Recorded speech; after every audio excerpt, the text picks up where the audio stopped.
ओम नारायण नमस्कृत्य नरं चैव नरोत्तमं देवीं सरस्वतीं व्यासं ततो जयमुदीरयितुमुखं करोति वाचालं पङ्गुलभयते गिरिं तत्कृपातमहं वद्य परमानन्दमाधवं नृगमकल्पतरोर्गलितं फलं सुखमुखादं तत्र संयुतं प्रियतभागवतं प्रशमादयो विपुररसिका विभावकाः ॐ व्यासं वसिष्ठनप्तारं सत्यपौत्रमकल्मषं पराशरात्मनं वन्दे तपोनिधिं ओम व्यासाय विष्णुरूपाय व्यासरूपाय विष्णवे नमो वै ब्रह्मनिधये वासिष्ठाय नमो नमः ओम श्री परमात्मने नमः ओम नमो भगवते वासुदेवाय। विकास स्कंद अध्याय 2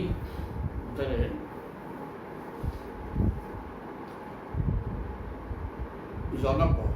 मिथिला नरेश जनक होउछन्ति राजा निमिक जनक गोटे पदवी निमिक ताका ना से गोटे यज्ञ करते से यज्ञ को ऋषभंकर 9 जन पुत्र जुआरी ब्रह्मज्ञानी आसिक पहुँचले से भागवत धर्म कौन प्रश्न कले से प्रश्न उत्तर 1 नंबर कवि कहते काली किसी दायित्व आज की देखिए 10 जन कहे जन जड़े भयम द्वितीया विनिवेशत ईशादपेत विपर्जय श्रुति जन्मा ययातु बुद्ध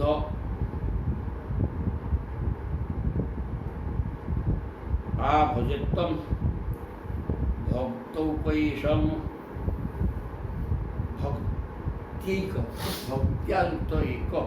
भक्तिकैशम गुरुदेव तत्वान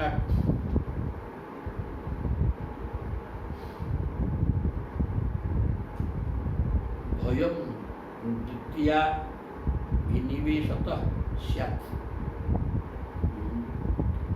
द्वितीय अभिनिवेश द्वितीयाभिनिवेश द्वितीय अभिनिवेशतः भय स्यात् एकमात्र प्रभु को छाड़ी आउ जदि द्वितीय 2 नंबर आउ क्या तुम आश्रय करके रह ताले भय ही भय हम मृत्यु भय तो हम आज भय कौन आउ कौ भय सब भय हम मृत्यु भय तो मुख्य केवल भगवान को जो धरिकी चलो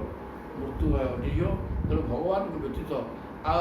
भगवान को छाड़ी रहा संसार संसार है 2 नंबर वस्तु जोटा 2 नंबर ही जहाँफल से खाली जादू विद्या ता भीतर मायार प्रहेलिका विभिन्न प्रकार आकर्षण जिन देखिए जो सब मिछ एवं जंत्रणादायक तेणु 1 नंबर वस्तु हेले प्रभु ब्रह्म पदार्थ ताकू छाड़ी जदि 2 नंबर वस्तु भितर गति कर मृत्यु भय को पाइब मनोनिवेश कले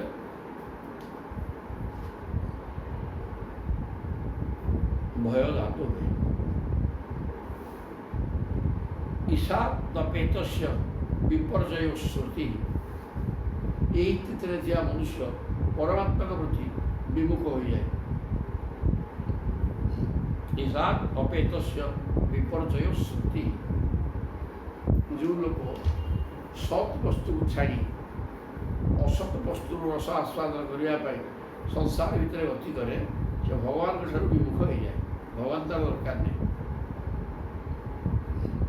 जे माया भ्रम पड़ी अनात्म वस्तु मानकर आत्मबुद्धि करे माया पड़ जाए अनात्म वस्तु आत्मबुद्धि करे विपर्चय मान विरुद्ध अनात्म वस्तु को आत्मबुद्धि करे आत्मा नित्य वस्तु अनात्म वस्तु जगत मिथ्या क्षयशील किंतु से उल्टा बुद्धि करे ईशादपेत भगवान आत्मा जो अनात्मा वस्तु अपेत भगवान जब से दूरी जाए अनात्म वस्तु आग्रह करे एवं विपर्जय अनात्म वस्तु को आत्म वस्तु भूल जाए ତନ୍ ମାୟୟା ତୁ ବୁଧ ଭଜେତମ୍। ଏଇଟା କାହିଁକି ବିଥିବେ ନା ଭଗବାନଙ୍କର ମାୟା ଦ୍ୱାରା ମାୟେଶଙ୍କର ମାୟାର ପ୍ରଭାବରୁ ଜ୍ଞାନୀ ଲୋକ ମଧ୍ୟ ଏ ମାୟାର ପ୍ରଭାବ ଏତେ ଭୟଙ୍କର ଯେ ତାର ଆକର୍ଷଣ ଏତେ ବିଚିତ୍ର ଯେ ଏକୁ ବିଦ୍ୱାନ ଲୋକ ହେଲେ ମଧ୍ୟ ତା ଭିତରେ ଫସିଯାଏ। ତେଣୁ ଭକ୍ତ୍ୟା ଏକୟା ଭକ୍ତ୍ୟା ଈଶଂ ଗୁରୁଦେବତା। ତେଣୁକରି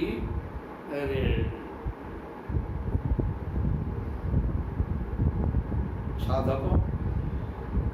ବର୍ତ୍ତମାନ ଏକୟା ଭକ୍ତ୍ୟା କେବଳ ଏକମାତ୍ର ଭକ୍ତିକି ମାଧ୍ୟମ କରି ଭଗବାନଙ୍କୁ ଗୁରୁ ଦେବତା ବା ଆତ୍ମା ସବୁ ତ ଏକ ଜିନିଷ। ବୁଦ୍ଧିମାନ ମନୁଷ୍ୟ ଗୁରୁଙ୍କୁ ଭଗବତ ବୁଦ୍ଧିରେ ଦର୍ଶନ କରିବା ସଙ୍ଗେ ସଙ୍ଗେ ଅନନ୍ୟ ଭକ୍ତିପୂର୍ବକ ଏକମାତ୍ର ପରମାତ୍ମାଙ୍କର ହିଁ ଶରଣ ଗ୍ରହଣ କରିବା ଆବଶ୍ୟକ। ଏକୟା ଭକ୍ତ୍ୟା ଈଶନ୍ ଏକମାତ୍ର ଭକ୍ତିଭାବ ଦ୍ୱାରା ଭଗବାନଙ୍କୁ ଗୁରୁ ଦେବତା ପରମାତ୍ମାଙ୍କର ହିଁ ଶରଣ ଦିଆଗଲା।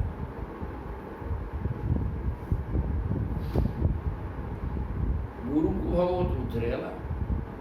ଗୁରୁ ଦେବତାତ୍ମା। ଗୁରୁଙ୍କୁ ଦେବତା ଭାବରେ ଉପାସନା କରିବା ଦରକାର ଏବଂ ପରମାତ୍ମାଙ୍କର ଶରଣ ବସିବା ଦରକାର। ତେଣୁ ଅନାତ୍ମ ବସ୍ତୁ ପଛରେ ଗୋଡ଼ାନି ତା ଦେହରେ ଆକର୍ଷଣ ଅଛି କିନ୍ତୁ ତା ଭୟ ପ୍ରଦାନ କରିବ। ଅବିଦ୍ୟମାନୁ ଅପି ଅବଭାତି ହି ଦୁୟୁଃ ଧ୍ୟାତୁର୍ଧିୟା ସ୍ୱପ୍ନ ମନୋରଥୌ ଯଥା ତତ୍ କର୍ମ ସଂକଳ୍ପ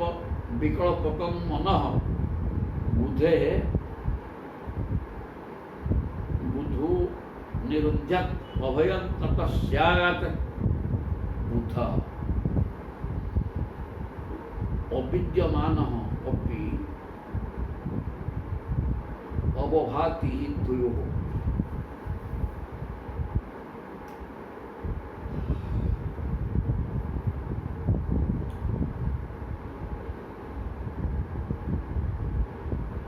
ଏଠି ପରମାତ୍ମା ହିଁ ଏଠି ସତ୍ୟ ବସ୍ତୁ ନିତ୍ୟ ବସ୍ତୁ ଆଉ ସବୁ ମିଥ୍ୟା। କିନ୍ତୁ ନାନାତ୍ୱର ଚିନ୍ତନ କରୁଥିବା ମନୁଷ୍ୟର ବୁଦ୍ଧିରେ ଜାଗତିକ ବସ୍ତୁ ସତ୍ୟ ପରିବୃତ୍ତ ହୁଏ ଏବଂ ଏହି କାରଣରୁ ସେ ଅସତ ବସ୍ତୁର ସତ୍ତା ଅଛି ବୋଲି ଧନ୍ୟ। ଅବିଦ୍ୟମାନେ ଅପି କିଏ ଯିଏ ସତ୍ ସେ ଏଇଠି ଅଛି, ଯିଏ ଅସତ୍ ସିଏ ନାହିଁ। ତେଣୁ ଅସତ ବସ୍ତୁ ବା ଅନାତ୍ମ ବସ୍ତୁ ନଥିଲେ ମଧ୍ୟ ତାର ସତ୍ତା କିଛି ନାହିଁ, ସେ ନଥିଲେ ମଧ୍ୟ ଦୁୟୁଃ ଧ୍ୟାତୁଃ ଧ୍ୟା ଇଏ ଆତ୍ମବସ୍ତୁ ଯେମିତି ନିତ୍ୟ ମାୟା ଜଡ଼ିତ ବ୍ୟକ୍ତିଟା ଅନାତ୍ମ ବସ୍ତୁକୁ ସେହି ପ୍ରକାର ନିତ୍ୟ ବୋଲି ଧରିନିଏ ଭାବିନିଏ। ଧ୍ୟାତୁଃ ଧ୍ୟା ଧ୍ୟାନ କରୁଥିବା ଲୋକର ବୁଦ୍ଧି ଅନାତ୍ମ ବସ୍ତୁକୁ ସେ ଚିନ୍ତନ କରେ ଏବଂ ତା ଭିତରେ ସୁଖ ଅଛି ବୋଲି ମାୟାର ପ୍ରଭାବରେ ଭ୍ରମିତ ହୋଇ ତା ଛଡ଼ା ସେ ବି ନିତ୍ୟ ବୋଲିକି ଧରିନିଏ। ସ୍ୱପ୍ନ ମନୋରଥ ଯଥା ଯେମିତି ସ୍ୱପ୍ନ ମିଥ୍ୟା ସେମିତି ଅନେକ ଭୋଗ ଲାଳସା ମନ ଭିତରେ ରହିକିରି ଇଏ ଅସତ୍ୟ ବସ୍ତୁକୁ ସତ୍ୟ ବୋଲି ଭାବିନିଏ। ତତ୍ କର୍ମ ସଂକଳ୍ପ ବିକଳ୍ପକ ମନଃ ମନର ଧର୍ମ ହେଲା ସଂକଳ୍ପ ବିକଳ୍ପାତ୍ମକ ମନଃ। ଏମିତି କରିବି ସେମିତି କରିବି ବିକଳ୍ପ ସାଙ୍ଗେ ସାଙ୍ଗେ ବଦଳି ଯାଉଥିବ। ଏମିତି ନୁହେଁ ଏମିତି ହେବ, ଏମିତି ନାହିଁ ସେମିତି ହେବ, ଏମିତି ଆଉ ଏ ପ୍ରକାର ଯେଉଁ ସଂକଳ୍ପ ବିକଳ୍ପାତ୍ମକ ମନ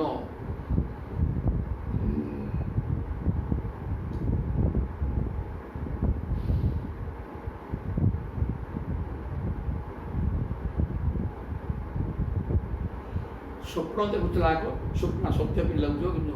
ନିଦ୍ରା ଭଙ୍ଗ ହୋଇଗଲେ ଜାଗ୍ରତ ଅବସ୍ଥା ଆସିଗଲେ ତାହା ମିଥ୍ୟା ବୋଲି ପ୍ରମାଣିତ ହୋଇଯାଏ। ତେଣୁ ସାଂସାରିକ କର୍ମଗୁଡ଼ିକ ସମ୍ବନ୍ଧରେ ସଂକଳ୍ପ ବିକଳ୍ପ କରୁଥିବା ମନକୁ ବୁଦ୍ଧିମାନ ପୁରୁଷ ସେସବୁ ନିବୃତ୍ତ କରିବା ଉଚିତ। ତେଣୁ ଯେ ପ୍ରକୃତରେ ବୁଦ୍ଧିମାନ ବ୍ୟକ୍ତି ବୁଦ୍ଧ ବିଦ୍ୱାନ ଲୋକ ସିଏ ଏଇ ଯେଉଁ ମନ ଯାହାର ଯେ ସ୍ଥିର ସିଦ୍ଧାନ୍ତ ନେଇପାରିବ ନାହିଁ ସଂକଳ୍ପ ବିକଳ୍ପ ଏମିତି କରି ସେମିତି କରି ଖାଲି ବାଚାଳ ଭଳିଆ ଏପଟ ସେପଟ ହେଉଥିବ ସେ ମନକୁ ପୁରୁଷ ବୁଦ୍ଧି ଖର୍ଚ୍ଚ କରି ବୁଦ୍ଧିମାନ ପୁରୁଷ ସେସବୁ ନିବୃତ୍ତ ହୋଇଯାଏ। ମନ ଯାହା କହେ ତାକୁ ଗ୍ରହଣ କରେ ନାହିଁ। ସେପରି କଲେ ହିଁ ତାଙ୍କୁ ଅଭୟ ପଦର ପରମ ପଦ ପ୍ରାପ୍ତି ହୁଏ। ବୁଦ୍ଧ ନିରୁନ୍ଧ୍ୟାତ୍ ଅଭୟନ୍ତସ୍ୟାତ୍। ସଂସାରଟା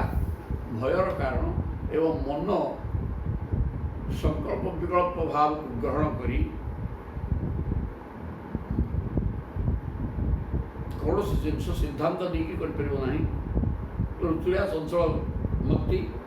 ଚଞ୍ଚଳ ମନଟା ତେଣୁ ସିଏ ଠିକ୍ କି ଭୁଲଟାକୁ ଠିକ୍ ବୋଲି ଧରିନିଏ। ତେଣୁ ଯେ ବିଦ୍ୱାନ ଲୋକ ସେ ମନକୁ ଚୁପ୍ କରି ବସେଇ ଦେଇ ବୁଦ୍ଧି ମାଧ୍ୟମରେ ଅଭୟ ପଦ ଭଗବାନଙ୍କର ଅଭୟ ଚରଣାରବିନ୍ଦକୁ ପ୍ରାପ୍ତ ହୋଇଯାଏ। ତେଣୁ ଏଠି ବର୍ତ୍ତମାନ ଅନାତ୍ମ ବସ୍ତୁ ଅବିଦ୍ୟା ମାୟା ନଥିଲେ ମଧ୍ୟ ତା ଧ୍ୟାତୁବୁଦ୍ଧିଆ ମାୟାଟାକୁ ଯେ ନିର୍ବୁଦ୍ଧିଆ ଲୋକ ବୁଦ୍ଧିହୀନ ମାୟାକୁ ଧ୍ୟାନ କରିକିରି ତା ଭିତରେ ସତ୍ୟ ଅଛି ବୋଲି ଧରିନିଏ। ଯେମିତି ସ୍ୱପ୍ନ ଦେଖୁଥିଲା ସତ୍ୟ ବୋଲି ଲାଗେ ଏବଂ ନିଦ୍ରା ଭଙ୍ଗ ହେଇଗଲା ପରେ ସ୍ୱପ୍ନ ମିଥ୍ୟା, ଠିକ୍ ସେମିତି ମନ ସଂକଳ୍ପ ବିକଳ୍ପାତ୍ମକ ମନଟା ଉଲ୍ଟା ଦେଖେ। ସେ ବର୍ତ୍ତମାନ ଦୁଃଖକୁ ସୁଖ ବୋଲିକିରି ଦେଖେ। এই প্রকার দেখুଥିବା ମନକୁ ଚୁପ୍ କରେଇ ବୁଦ୍ଧିକି ଜାଗ୍ରତ କଲା ପରେ ନିରୁଦ୍ଧ୍ୟାତ ବୁଦ୍ଧି ହିଁ ନିରୁଦ୍ଧ୍ୟାତ ବୁଦ୍ଧି ମନକୁ ବୁଦ୍ଧି ଦେବ ବସ୍ ବେକାର ପାଗଳଟା ତୋର ସିଦ୍ଧାନ୍ତ ନେବାର କ୍ଷମତା ନାହିଁ। ଏଇ ଇଆଡ଼ୁ ସିଆଡ଼ୁ କ'ଣ କହୁଛୁ ଅନାତ୍ମ ବସ୍ତୁକୁ କହୁଛୁ ଏଗୁଡ଼ାକ ଅଛି ବୋଲି ସ୍ୱପ୍ନଟା ଏଗୁଡ଼ା ସ୍ୱପ୍ନ ଭଳିଆ ମିଥ୍ୟା ଏଗୁଡ଼ାକ ନାହିଁ। या पछर गुड़ानी ये अभय दबनी ए प्रकार चिंतन कर बुद्धि बर्तमान मन को बुद्धि दे मन को चुप कर अभयम पदम तथा सत अभय पद को आश्रय कर जो पद को जो भगवत चरणार्थ को आश्रय कले भय संसार भय देखी पार कि मृत्यु भय ना मृत्यु मरवार ना धरल ये शरीर मलाटा मरुची केमती मलाटा कौन मर आत्मा तो मरवार नहीं मला कि तेणु मृत्यु है आदौ ताको हम ना कदापि जोड़ाक मल्ला शरीर टाक नित्य बोलिक धरली से ही आत्मा से सब उठे पचास शुभम सुभद्राणी रथांग पाणे हैं जन्मानि कर्माणि च जानि लोके गीतानि नामानि तदर्थकानि गायन विलज्जहन विचरत असंगहन सबत्कार काटुड़का या सबत्कार कौन कर कौन कले हम अभय चरण आदि को आश्रय कर जा ये संसारटा भय कारण एटा तृतीया मन को लेकर चलेनी बुद्धि की जागृत कर अभय चरण को आश्रय कर जा कहले सुल्पन ताले कौन किमिति आश्रय कर तार बाट बता ना सुल्बन सुभद्राणी रथांग पाणे हैं जन्मानि कर्माणि च जानि लोके भगवान रथांग पाणी रथर अंग चक्र पाणी जन्म एवं जन्म शब्द भल तेरे प्रभु अवतार नियंती जन्म नुहे जन्म शब्द अर्थ आविर्भाव कह किंतु मातृगर्भ रही बाहर को से कथा नुहे प्रभुंर आविर्भाव हवा जो आविर्भाव होकर ଅବତାର ନେଇକିରି ସାଂସାରିକ କର୍ମ ଅଧିକ ଦୁର୍ଜନମାନଙ୍କର ସଂହାର କରି ଦୁଷ୍ଟ ରାକ୍ଷସମାନଙ୍କୁ ବିନାଶ କରି ସାଧୁସନ୍ଥଙ୍କର ପାଳନ କରନ୍ତି ଏବଂ ସେଇଗୁଡ଼ିକ ପୁରାଣ ଆକାରରେ ଲେଖା ହେଇକି ତାକୁ ଶୁଣିଲେ ସୁଭଦ୍ରାଣୀ ଶୃଙ୍ଖନ ପ୍ରଭୁଙ୍କର ଅବତାର ଦେଇକି ଯେଉଁ ମଙ୍ଗଳମୟ କର୍ମ ସବୁ କରିଛନ୍ତି ସେ କର୍ମକୁ ଶୁଣିଲେ ସୁଭଦ୍ରାଣୀ ମଙ୍ଗଳମୟ କର୍ମକୁ ଶୁଣିଲେ ଗୀତାନି ନାମାନି ତଦର୍ଥକାନି ନାମାନି ଗୀତାନି ଏବଂ ତାଙ୍କର ନାମ କୀର୍ତ୍ତନ କଲେ ତଦର୍ଥକାନି ନାମାନି ପ୍ରଭୁଙ୍କୁ ସବୁ ତ ପ୍ରଭୁଙ୍କର ସର୍ବନାମ ତେଣୁ ସେ ନାମକୁ ସଂକୀର୍ତ୍ତନ କଲେ ନାମାନି ଗାୟନ ବିଲଜ୍ଜ ବିଚରେ ଅସଙ୍ଗ ବିଲଜ୍ଜ अरे कीर्तन करते गीत बोली किए देखीदेला कि लाज बाड़ ना विलज्ज लाज त्याग करदे लज्ज गुड़ाक तो लज्जा जिनस संसार ना लज्जा जिनस ना लाजटा गोटे मनुष्य को संयत और श्रृंखलित कर से गोटा सामान्य जिनस बर्तमान संसार लज्जाहीन है गुरु गुरुजन सामने जो प्रकार सब व्यवहार चलती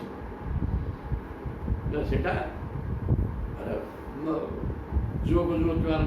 विशृंखलित व्यवहार जहाँ देखी सही हम ना तेणु सेटा सेगुड़ा कला आसिक लाज माड़ुनी संकीर्तन कर लाज माड़ी प्रभु ना ना लज्जा छाड़ी प्रभुंर नाम कीर्तन लगी जा गायन विलज्ज लज्जा त्याग कर गान करे एवं असंग विचरत संग छाड़ी संग बोले इंद्रियमान विषय सहित संपर्क जदि कौन रूप देखा चाहूँ सदाबले तो कहुच्छी कोटि कंदर्प रूप हूँ भगवान रूप से रूप कौन मिठा नहीं से रूप मिठा अच्छी जे से पट को मन गले हम जी संसार भर जहाँ मन करुँची सी ये संसार रूप तक भूल किंतु प्रभु कथा एत सहज नुहे हम कि हम संग रही तेणु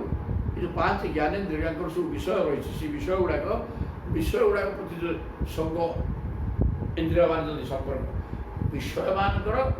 सहित इंद्रिय मानकर संपर्क ही संग तेणु इंद्रिय मान को संयत करले विषय सहित संपर्क छाड़ी सी कान अच्छी कथा शुणे काची बोली शुणुनी प्रभु कथा शुणु आखि अच्छे देखा प्रभु को स्वरूप देखुन बसिक विग्रह को देखे भितर को नहीं आखि बसिक सी भितर देखे आई तो कथा प्रत्येक इंद्रिय को प्रभु पाखे लगे संसार दिए ता ना असंग इंद्रिय मान विषय सहित संपर्क परित्याग करे लज्जा है गीत बोले नाटक करे प्रभु गुणगान कर प्रभु अवतार नहीं जो सांसारिक कर्म कर दुष्ट विनाश एवं साधुजन पालन एवं मंगलमय कीर्तिगान कराई शुणु एवं नाम को कीर्तन कर लज्जा छाड़ी संग रहित होकर संसार बुलू एमती भगवान मिले एवं व्रत सो प्रिय नाम कीर्त्याग जातानुराग द्रुतचित्त उच्च हसत्यथो अरोदति रौति गायति उन्मादवत नृत्यति लोको बाह्य पागल हो गोर पागल हेले भगवान मिले पक्का कहले नहले हेनी कौन करू एवं व्रत यही प्रकार व्रत व्रत माने दृढ़ निश्चय होमती लगी संसार को छाड़े भगवान कथा को मंगलमय कथा शुणु नाम कीर्तन कर उन्माद पूरा हाथ हाथ टिकी नाटक लाज छाड़ी संग रहित हो जा ये प्रकार व्रत को जो करू सो प्रिय नाम कीर्त्या निजर सबुठार प्रियतम होती भगवान कहीं हाँ मोर परिश्रम कर कहीं मोर बस भगवान खाया सब सी दौर कह ସବୁ ସେଇ ତୁ ବଞ୍ଚିଛୁ କେମିତି ଆଗ ଦେଖୁନୁ ପ୍ରଭୁ ଥିବାରୁ ତୁ ବଞ୍ଚିଛୁ ବାୟୁର ଅମ୍ଳଜାନ ସେଇ ଦେଇଛନ୍ତି ତୁ କରୁନୁ ସେଗୁଡ଼ାକ ଜଳ ଖାଦ୍ୟ ଯେଉଁଗୁଡ଼ାକ ବଞ୍ଚିବା ପାଇଁ ଉପାଦାନ ସବୁ ପ୍ରଭୁ ଦେଇଛନ୍ତି ତେଣୁ ନିଜର ପ୍ରିୟ ସ୍ୱପ୍ରିୟ ନାମ କୀର୍ତ୍ତିଆ ନିଜର ପ୍ରିୟତମ ଜୀବନଟା ସବୁଠାରୁ ପ୍ରିୟ ନୁହଁ କି ବଞ୍ଚିବାଟା ତ କିଏ ସେ ବଞ୍ଚିବାଟା କିଏ କି ସେଇ ପ୍ରଭୁ ବଞ୍ଚିବା ହିଁ ସେ ପ୍ରଭୁ ତାଙ୍କୁ ତେଣୁ ସେ ତୁମର ଅତ୍ୟନ୍ତ ପ୍ରିୟତମ ଯେଉଁ ପ୍ରଭୁ ତାଙ୍କ ନାମ କୀର୍ତ୍ତନ କର ଜାତାନୁରାଗ ସେ ନାମ କୀର୍ତ୍ତନରେ ନାମ କୀର୍ତ୍ତନ ଗୁଣ କୀର୍ତ୍ତନ ଏଇଥିରେ ଅନୁରାଗ ଜାଗ୍ରତ କରେ ସଂସାରଟା ମୋ ସ୍ତ୍ରୀ ମୋ ଘର ୟାକୁ ଜାକିକିରି ବସେ ଅନୁରାଗ ଆସୁ ଅତ୍ୟନ୍ତ ଆସକ୍ତି ମୋର ଭଗବାନ ମୋ ଭଗବାନ ମୋତେ କେମିତି ମିଳିଲେ ଏ ପ୍ରକାର ଚିନ୍ତନ କରି ତାଙ୍କର ଗୁଣ ଏବଂ ନାମ କୀର୍ତ୍ତନ କରି ଦ୍ରୁତ ଚିତ୍ତ ଉଚ୍ଚେଇ ଏ ପ୍ରକାର ଚିତ୍ତଟା ଦ୍ରବୀଭୂତ ହେଇଯିବ ଚିତ୍ତ ବର୍ତ୍ତମାନ ସଂସାରମୟ ହୋଇକି ରହିଛି ରେ ଚିତ୍ତଟା ଦ୍ରବୀଭୂତ ହେଇଯିବ ମାନେ କ'ଣ ଭଗବାନଙ୍କ ସହିତ ଯେମିତି ପାଣିରେ ଲୁଣ ଦ୍ରବଣ ହୁଏ ଲୁଣ ପକେଇ ପକେଇ ଗୋଳେଇ ଗୋଳେଇକି ପାଣି ଲୁଣ ଏକାକାର ହେଇଯାନ୍ତି ସେମିତି ଚିତ୍ତ ଭିତରେ ସଂସାରଟା ଏକାକାର ହେଇକି ଅଛି ରେ ସଂସାରକୁ ଫିଙ୍ଗିଲେ ଏ କଥା ଶୁଣିବ କୀର୍ତ୍ତନ କରିବ ଏ ପ୍ରକାର ସବୁ କଲେ ପ୍ରଭୁଙ୍କ ପ୍ରତି ଅନୁରାଗ ଆସକ୍ତି ଆସିଲେ ଚିତ୍ତଟା ଦ୍ରୁତ ମାନେ ଦ୍ରବୀଭୂତ ହେଇଯିବ ମାନେ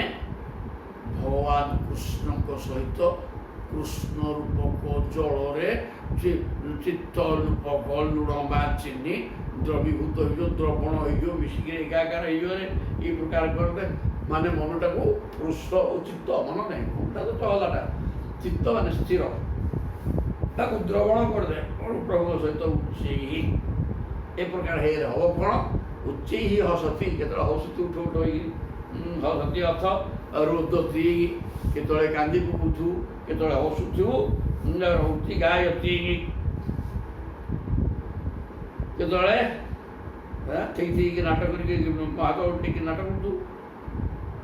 ଗାୟତି ନୃତ୍ୟତି ଗୀତ ବୋଲୁଥିବୁ ନାଟକ କରୁଥିବୁ ହସୁଥିବୁ କାନ୍ଦୁଥିବୁ ସବୁ ତ ଚାଲିଲା ଆଉ ଉନ୍ମାଦବତ ନୃତ୍ୟତି ଲୋକ ବାହ୍ୟ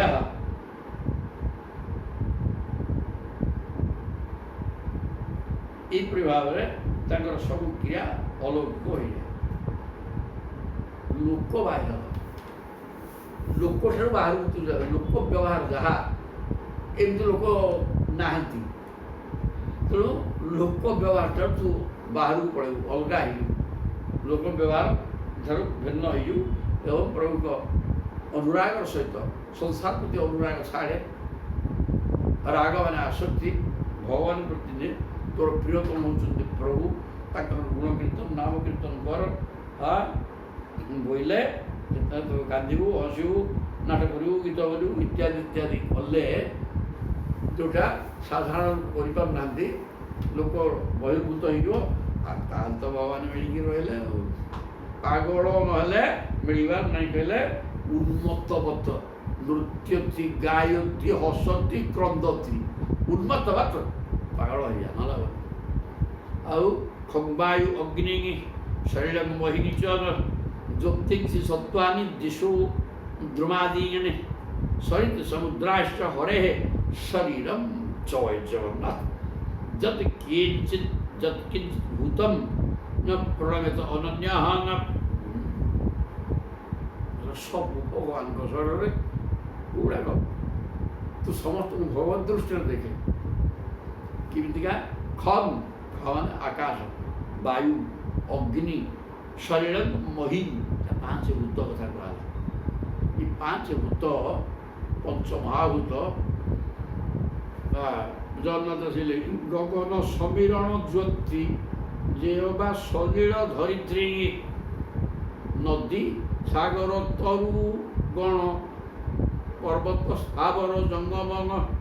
जंतुक बाह्य अभ्यंतर ये सर्वकृष्णर शरीर भगवान सब कृष्ण शरीर तार भगवान होती विश्वरूप समग्र विश्व रूप तेणु ये सब कहीदे जो 5 भूत पृथ्वी जल तेज वायु आकाश ज्योतिषी ज्योति मैंने ଗ୍ରହ ନକ୍ଷତ୍ର ତାରକା ଚନ୍ଦ୍ର ସୂର୍ଯ୍ୟ ଏସବୁ ଜ୍ୟୋତି ଅଗ୍ନି ମଧ୍ୟ ସତ୍ୱାନି ଦିଶ ଦ୍ରୁମାଦିନ ସତ୍ୱ ମାନେ ପ୍ରାଣୀ ଜୀବ 84 ଲକ୍ଷ ବିଭିନ୍ନ ପ୍ରକାର ଜୀବ ଦିଗ ଦ୍ରୁମାଦିନ ଦିଗ ସବୁ ଦିଗ ଦ୍ରୁମ ମାନେ ଗଛଲତା ଗୁଡ଼ାକ ସରିତ ନଦୀ ସମୁଦ୍ର ହରେ ଶରୀରମ୍ ଦୃଶ୍ୟମାନ ସମସ୍ତ ଜଗତ ସବୁ ପ୍ରଭୁଙ୍କର ଶରୀର ପ୍ରଭୁଙ୍କ ଭିତରେ ମାୟା ଦ୍ୱାରା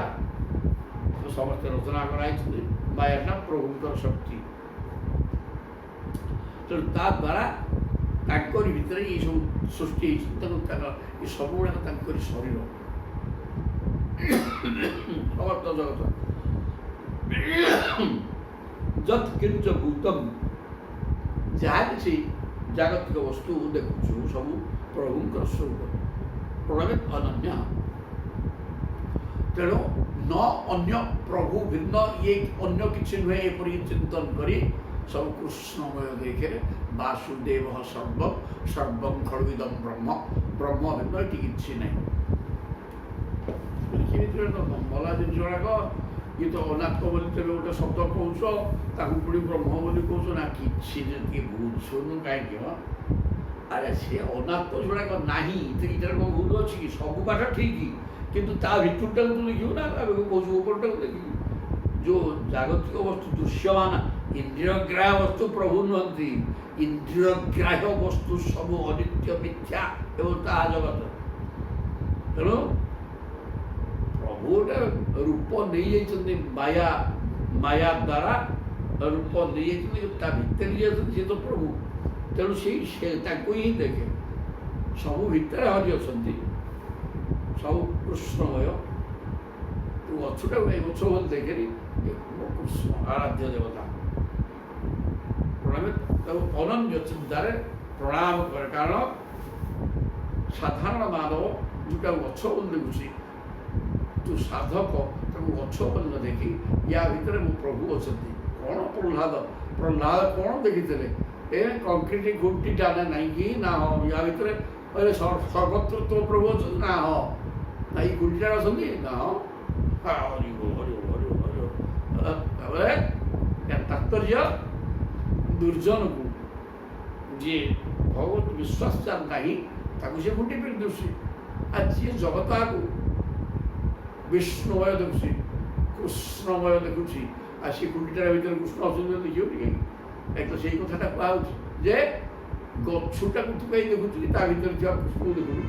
ସେ ଗଛଟା ଅଛି କାହିଁକି ତା ଭିତରେ ଯିଏ ଅଛି ସିଏ ଅଛି ଯିଏ ଅଛି ଆଉ କିଛି ନାହିଁ ଯିଏ ଅଛି ତା ଭିତରେ ଅଛି ତେଣୁ ସିଏ ଅଛି ଭଳିଆ ଦୃଷ୍ଟି ପାଠ ସରିଗଲା ଯିଏ ଅଛି ସେ ଗଛ ଭିତରେ ସିଏ ଅଛି ତାଫଳରେ ସିଏ ଅଛି ନହେଲେ ସେଟା ନାହିଁ ସରିଗଲା ପାଠ ତେଣୁ ଭକ୍ତ ଯିଏ ସବୁ କୃଷ୍ଣମୟ ଦେଖିବ ପାଠ ମାନେ ଏଇ ଯେଉଁ ଶବ୍ଦ ଯୋଜନା ଏବଂ ଅର୍ଥ ଭିତରେ ପଶିଲେ ମୁଣ୍ଡ କ'ଣ ହେବ ୟାକୁ ଆଲୋଡ଼ନ କରିବା ଦ୍ୱାରା ଭଗବତ ପ୍ରେମ ଜାଗ୍ରତ ହେବ ସଂସାର ହଟିବ ଆଉ ଅନ୍ୟ ବାଟ କିଛି ନାହିଁ ସଂସାର ଚିନ୍ତା କଲେ ଭାରାକ୍ରାନ୍ତ ହେଇଯିବ ମୁଣ୍ଡ ହେଇଯିବ ରେ ବାପା ହଁ ତେଣୁ ଛାଡ଼ିଦିଅ ୟା ଭିତରେ ମନ ନିବେଶ କର କିଛି ପାଇବ ଆନନ୍ଦ ଅନୁଭବ କରିବ ଏବଂ ସଂସାର ଛାଡ଼ିଦିଅ କୁହାହେଉନି ସଂସାର ଭିତରେ ରହ ସମୟ ଦେଇକିରି ଏପଟକୁ ଟିକେ ଆସ ସମୟ ଆସିଗଲେ 50 ଦେଇଯାଉ ତାପରେ ଛାଡ଼ିଦିଅ ଭଗବାନଙ୍କୁ ଧର ବୋଇଲେ ଉଦ୍ଧାର ହେଇଯିବ ତାପରେ କହୁଛନ୍ତି ଭକ୍ତି ହିଁ ପରେଶାନ ଅନୁଭବ ବିରକ୍ତି ଅନ୍ୟତ୍ର ସୈଷତ୍ରିକ ଏକ କାଳହରଣ ପ୍ରପଦ୍ୟମାନସ୍ୟ ତଥା ସ୍ନତଃ ସ୍ୟୁଃ ତୁଷ୍ଟି ପୁଷ୍ଟି କ୍ଷୁଦପାୟୁଘାସ ଯଥା ସ୍ନତଃ ସ୍ୟୁଃ କି ପାଠ କି ଉଦାହରଣ ପାଠ ଭକ୍ତି ପରେଶ ଅନୁଭବ ବିରକ୍ତି ଜଣେ ଲୋକ ଭୋକିଲା प्रपद्यमान तथा अश्नत बोले गोटे भोगिला लोटा तो कौन सांसारिक भोग्य वस्तु आगे थोड़ी तो शुभ लगे खाइबाटा आग दरकार कौन मिल भोक होता व्यक्ति पाखे सेड़ाक तार आग खाद्य दरकार तेणु विकल हो भोगरे खाद्य देदेला पर कौन कर गुंडे गुंडे खाऊ ता देहरे तुष्टि एवं पुष्टि खाइबा फल क्रमे क्रमे संतोष एवं शरीर भी पुष्ट हो शरीर दुर्बल लगुला छटपट लगुला क्रमे क्रमे शरीर पुष्ट हवा सहित तुष्टि माने संतुष्टि संतोष ये दुईटा कथा चलो गुंडे खाइबा आ गुंडे खाइ खाऊ जी संतोष हो शरीर पुष्ट हो दुर्बलता कटिज क्षुद पायु अनुघासन जो मनुष्य भगवान को शरण नहीं तांकर भजन करने को लगती सेहीपरि भजन प्रत्येक क्षण भगवान को प्रति प्रेम निजर प्रेमास्पद प्रभु स्वरूपर अनुभव तांको छड़ा अन्य वस्तु प्रति वैराग्य ये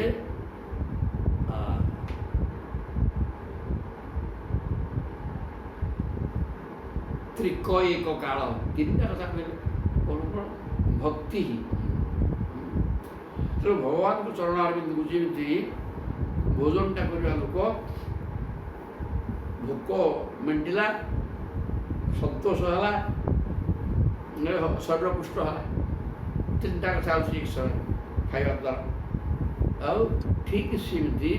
भगवान को स्मरण कले नाम कीर्तन कले कि गुण कीर्तन गुण कीर्तन भागवत आलोचना इत्यादि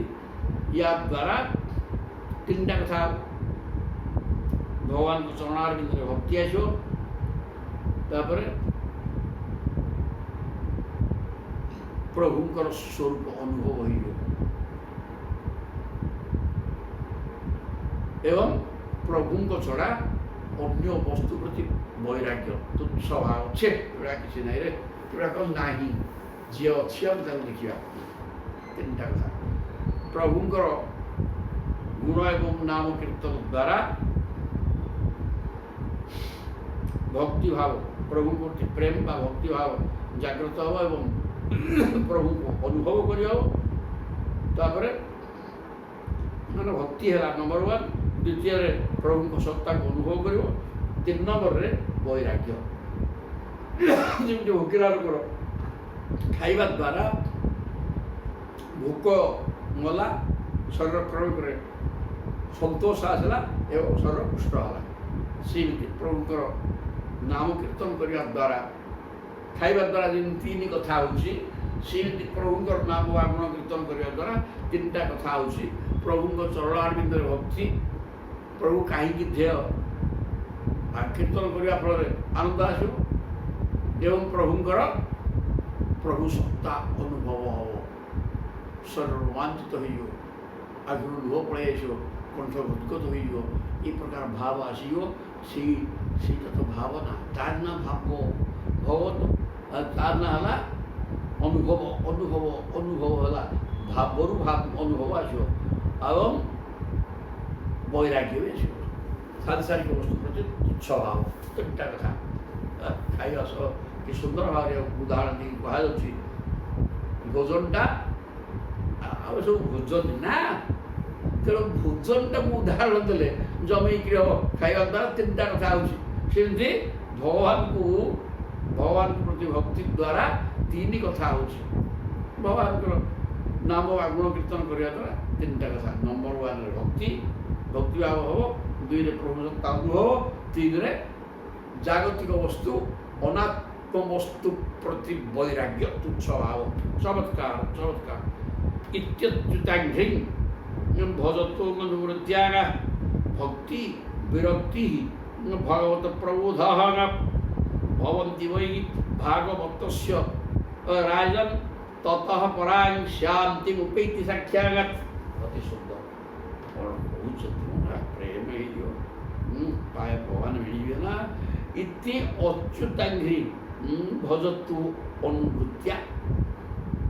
प्रकार अनुवर्तन ଅନୁକ୍ଷଣ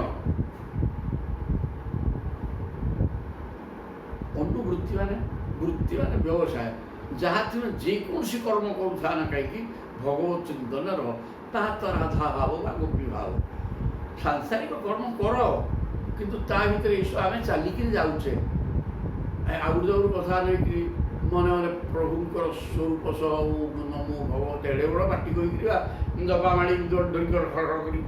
ଆଗେ ସେ ଆବଶ୍ୟକତା ନାହିଁ ନା ଲୋକ ଦେଖାଇ ଖାଅ କ'ଣ ଦରକାର ଭିତରେ ଭିତରେ ଚାଲିଥିବ ଓମ୍ ନମୋ ଭଗବତ ବୋଲି ବାସୁଦେବ କହୁଥିବ ମନେ ମନେ ମନେ ମନେ କହୁଥିବ ଏବଂ ପ୍ରଭୁଙ୍କ ଶ୍ରୀ ଜଗନ୍ନାଥଙ୍କ ରୂପକୁ ଦେଖୁଥିବ ଚାଲୁଥିବ, କ'ଣ ଅସୁବିଧା କ'ଣ? ଯେକୌଣସି ବୃତ୍ତି କର, ସାଂସାରିକ କର୍ମ କରୁଥିଲେ ମଧ୍ୟ ଭଗବାନଙ୍କୁ ଧରିଛ, ତାଙ୍କୁ ଛାଡ଼ନି କେବେ। ତେଣୁ ଇତି ଅଚ୍ୟୁତାଙ୍ଘ୍ରି ଭଜତ এই ପ୍ରକାର କରିକି ସାଂସାରିକ କର୍ମ ଚାଲୁଥିଲେ ମଧ୍ୟ ଭଗବତ ଚିନ୍ତନରେ ବିରକ୍ତି ହେବ ନାହିଁ। ସେ କାମ ବି ତା ସହିତ ସମାନ ଭାବରେ ଚାଲୁ। ଯେମିତି ଏଠି ଜନ୍ମ ସହିତ ମୃତ୍ୟୁ ପଳେଇ ଆସିଛି, ତ ତେଣୁ ସଂସାର ସହିତ ଭଗବାନଙ୍କୁ ଧରେ, ସାଂସାରିକ କର୍ମ ସହିତ ଭଗବାନଙ୍କୁ ଚରଣାରବିନ୍ଦକୁ ଧରିକି ଚାଲେ, ବୋଇଲେ ସବୁ ଠିକ୍ ହେଇଗଲା। ଭକ୍ତି ବିରକ୍ତି ହିଁ ସେ ପ୍ରକାର କଲେ କ'ଣ ହେବ? ବଳେ ଭକ୍ତି ଆସିଯିବ। ଭକ୍ତି ବୋଇଲେ ପ୍ରଭୁକୁ ଆଉ ଲାଗିବନି କିଛି ଦରକାର ନାହିଁ। ଏବଂ ସଦାସର୍ବଦା ଚିନ୍ତନ, ଅହେତୁକି ଅପ୍ରତ୍ୟହତା। ଯେମିତି ନଦୀଟା ଅନବର୍ତ ସମୁଦ୍ରରେ ମିଶୁଛି, ଘଣ୍ଟେ ଛାଡ଼ିକି ଗୋଟେ ମିଶୁଛି ଆଉ ଗୋଟେ ରହିଛି, ଠିକ୍ ସଦାସର୍ବଦା ଈଶ୍ୱର ଚିନ୍ତନରେ ମାତି ହୁଏ ବାପା। ଭକ୍ତି ବିରକ୍ତି ଭଗବତ ପ୍ରବୋଧ ଏବଂ ଭଗବାନଙ୍କୁ ପ୍ରବୋଧ ପ୍ରକର୍ଷଣ ବୋଧ ବୋଧ ମାନେ ବୁଝିଯିବା, ଅନୁଭବ କରିଯିବା। ଅନୁମାନ ଜ୍ଞାନରେ କିଛି ହେବନି, ଅନୁଭବ ଜ୍ଞାନ ହେଇଗଲେ ଅନର୍ଗଳ ବାହାରିବ ତା ଭିତରୁ। ଅନୁଭବ ହେଇଗଲା ନା ଅନୁଭବ ଜ୍ଞାନଟା। ତେଣୁ ଭକ୍ତି ବିରକ୍ତି ମାନେ ସଂସାରକୁ ତୁଚ୍ଛ, ସଂସାର ପ୍ରତି ବିରକ୍ତି ହେବା ଆସିବ। ପ୍ରଭୁଙ୍କ ଚରଣାରବିନ୍ଦରେ ମନ ଦୃଢ଼ ହେଇକି ଲାଗିଯିବ, ସଂସାର ଛି କରିଦେବ। ତାପରେ ଭଗବାନଙ୍କୁ ବୁଝିଯିବା, ଭଗବତ ସତ୍ତା ଅନୁଭବ କରିବା। ସେ ପୂର୍ବ ସ୍ୱର୍ଗ ଯାଇକି ଶିକ୍ଷା ପାଉଛି। ତାପରେ ଭବନ୍ତି ବହି ଭାଗବତସ୍ୟ ରାଜନ୍, ଇଏ କ'ଣ ସମସ୍ତଙ୍କର ହେଇଯିବ ନା? ନାହିଁ ମ ଶିବାକିରି ଯାଅ, ରଜା ଏମିତି ଲଟପଟ ସେଟା ସହଜରେ ହେବ ନା କ'ଣ? ଏ ଜନ୍ମ ଜନ୍ମାନ୍ତର ସାଧନା, ଗୋପୀ ଭାବଟା ସହଜରେ ଆସିଲା ହେବନି। ସଂସାର କାମ କରୁଥିଲେ ଭଗବତ ଚିନ୍ତନ କରିବ, ଈଶ୍ୱର କାମ ସହଜରେ କାମ ଦ୍ୱାରା ହେବ। ତେଣୁ ଭବନ୍ତି ବହି ଭାଗବତସ୍ୟ, ଭଗବତ ଇଦଂ ଭାଗବତ, ଯିଏ ଭଗବତ ପରାୟଣ, ଜନ୍ମ ଜନ୍ମାନ୍ତର ସାଧନା ଅଛି, ବର୍ତ୍ତମାନ ବି ସଂସାରଟାକୁ ବୁଝିକିରି ପାଗଳ ହେଇଗଲାଣି। ବୋଲି ଏ ସଂସାର ହିଁ ଭଗବାନ, ଏଠାରେ ବଞ୍ଚି ହେବନି। କୀଟ କପଟ ଛନ୍ଦ ମାୟା, ତେଣୁ ଯାହାର ଉପକାର କର ସିଏ ତମ ଛେଦ ହାଣୁଛି ତମକୁ। କିଏ ଅସହିଷ୍ଣୁ ଲୋକ, ନିର୍ଦ୍ଦୋଷ ତମକୁ ମଦ ଖାଇବା, ତମ ଦ୍ୱାର ଆଡ଼େ ଆଣି ଶୋଧି ଆଣି ପୋଲିସକି ଡାକ, କ'ଣ ଭଲ ଭଲ ଏଗୁଡ଼ାକ ସବୁ ଦେଖିଲେ ସଂସାର ପ୍ରତି ବିରକ୍ତି ଆସିବ, ଛି ହେଇଯିବ। ତେଣୁ ଯିଏ ଭଗବତ ଭକ୍ତ ଭବନ୍ତି ବହି ଭାଗବତସ୍ୟ ରାଜନ୍, ଇଏ ରାଜନ୍ ଇଏ କାହାକୁ କହୁଛି ନା? କବି କହୁଛନ୍ତି ନିମିକି ଜନକ। ରାଜନ୍ କେବଳ ଭକ୍ତର ଏସବୁ ହବ, ନହେଲେ ସମସ୍ତଙ୍କର ହେଇପାରିବନି। ତତଃ ପରାଂ ଶାନ୍ତି, এই প্রকার সব হয়ে গেলা পরে সে সম্পূর্ণ শান্ত অবস্থা তার আসিব। সংসার কৌশি দুর্ভাগ্য তা উপরে হস্তক্ষেপ করবে। সাংসারিক দৈবী দুর্বিপাক ସଂସାର ଛଟପଟ କରେଇବା, ଏଗୁଡ଼ା ସବୁ ହଟିଯିବ। ଶାନ୍ତି ମୁପେଇତି ସାକ୍ଷାତ, ଭଗବାନଙ୍କର ସାକ୍ଷାତକାର ହେଇଯିବ, ଭଗବତ ସତ୍ତା ଅନୁଭବକୁ ଆସିଯିବ। ତେଣୁ ଅଶାନ୍ତ ଅବସ୍ଥା, ସାଂସାରିକ ଝଡ଼ଝଞ୍ଝା ସବୁ ହଟିଯିବ, ତୋଫାନ କିଛି କରିପାରିବନି।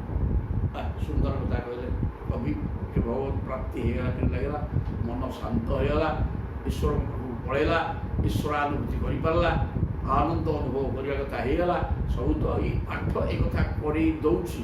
ସେ ତାକୁ ଠିକ୍ ଭାବରେ ଯଦି ବୁଝିଲ, ପୁରା ପ୍ରେମ ଆଉ ଜୀବକୁ ଆଣିକିରି ଆଉ ଯଦି ନ ବୁଝିବ ବି ହେବ କେମିତି? ହେବ, ବୁଝିବାକୁ ପଡ଼ିବ। ବୁଝିଲେ ଏତେ ସହଜ ନୁହେଁ। ତାହା ସମୟ ଦରକାର, ସମୟ ଈଶ୍ୱର ଇଚ୍ଛା ସବୁ ହେଲେ ହବ। ରାଜୋବାଚ ରାଜା ନିମିଷରୁ କହୁଛନ୍ତି ଅଥ ଭାଗବତ ବୃତ୍ତ ଯଦ୍ଧର୍ମ ଯାଦୃଶୁ ନୃଣାଂ ଯଥା ଚରତି ଯଦ୍ବୃତ୍ତେ ଜୟ ହିଙ୍ଗି ଲିଙ୍ଗି ହିଙ୍ଗି ଭଗବତ ପ୍ରିୟ ଭଗବାନ ଭଗବତ ପ୍ରିୟ ଜନ ଭଗବାନ ଯାହାର ପ୍ରିୟ, ଭଗବାନ ଯାହାର ସବୁଠାରୁ ଭଗବାନ ହେଉଛନ୍ତି ପ୍ରିୟତମ।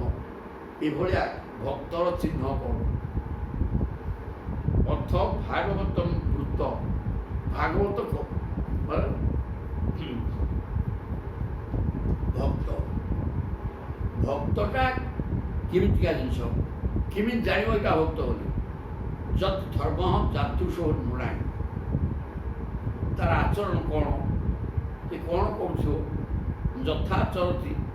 ଯଦ୍ ବୃତ୍ତେ, ସେ କ'ଣ କହୁଥିବ, କ'ଣ ଆଚରଣ କରୁଥିବ? ଭଗବାନଙ୍କର ଭଗବତ ପ୍ରିୟ, ଭଗବାନ ତାର ସବୁଠାରୁ ପ୍ରିୟତମ ହେଇଥିବେ। ଏ ପ୍ରକାର ତାର ସ୍ୱରୂପଟା କ'ଣ ତାହା ଟିକେ ବର୍ଣ୍ଣନା କର। ଯୋଗେଶ୍ୱର ଗୋଟେ ଥର ଆପଣ କୃପା କରି ଭଗବତ ଭକ୍ତଙ୍କର ଲକ୍ଷଣ ବର୍ଣ୍ଣନା କରନ୍ତୁ। ତାଙ୍କର ଧର୍ମ କ'ଣ, ସ୍ୱଭାବ କିପରି, ଲୋକଙ୍କ ସହିତ ବ୍ୟବହାର କେମିତିକା, ଏବଂ ସେ କ'ଣ ଆଚରଣ କରନ୍ତି, ତାଙ୍କ କଥାବାର୍ତ୍ତା କେମିତି, ଏସବୁ ଭଗବାନଙ୍କ ପ୍ରିୟ ପାତ୍ର ସିଏ କେମିତି ହୁଅନ୍ତି, ଆଉ ଟିକେ ଭଲ କରି ବର୍ଣ୍ଣନା କର। ଏ କଥା ରାଜା ପ୍ରଶ୍ନ କଲେ। ହରି ହି ଉବାଚ, ହରି କହୁଛନ୍ତି ସର୍ବଭୂତେଷୁ ଯଃ ପଶ୍ୟତି ଭଗବତ ଭାବମାତ୍,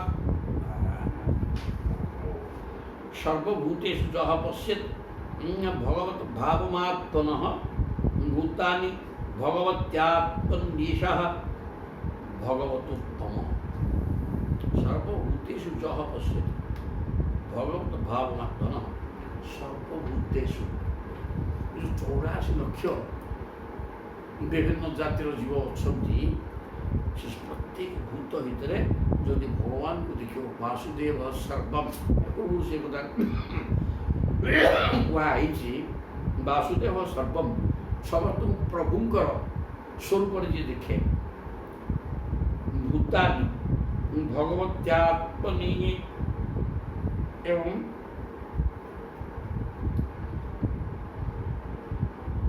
ସବୁ ଭିତରେ ଭଗବତ ସତ୍ତା ଅଛି ଏବଂ ସମସ୍ତେ ଭଗବାନ ଭିତରେ ଅଛନ୍ତି। ଭଗବତୀ ଆତ୍ମନି, ପରମାତ୍ମା ଭଗବାନଙ୍କ ଠାରେ ସମସ୍ତେ ଅଛନ୍ତି ଏବଂ ସବୁ ଭିତରେ ଭଗବତ ସତ୍ତା ଅଛି। ସେଇଟା ସିଏ ହେଲା ଉତ୍ତମ ଭାଗବତ, ସର୍ବଶ୍ରେଷ୍ଠ ଭକ୍ତ, ଯିଏ ସବୁ ଭିତରେ ଭଗବତ ସତ୍ତା ଦେଖେ ଏବଂ ଭଗବାନଙ୍କ ଭିତରେ ସମସ୍ତଙ୍କୁ ଦେଖେ। ଇଏ ଗୋଟିଏ ଗଲେ ଈଶ୍ୱରେ ତଦଧୀନେଷୁ ବାଳିଶେଷୁ ଦିଶଶ୍ଚ ପ୍ରେମ ମୈତ୍ରୀ କୃପୋପେକ୍ଷା ଯଃ କରୋତି ସ ମଧ୍ୟମଃ। ଇଏ ଉତ୍ତମ, ତାର ଭକ୍ତ ତିନି ଭାଇରେ ବିଭକ୍ତ କରିଦେଲେ। ଉତ୍ତମ, ମଧ୍ୟମ ଏବଂ ଅଧମ। ଉତ୍ତମ ଭକ୍ତ ସିଏ ଯିଏ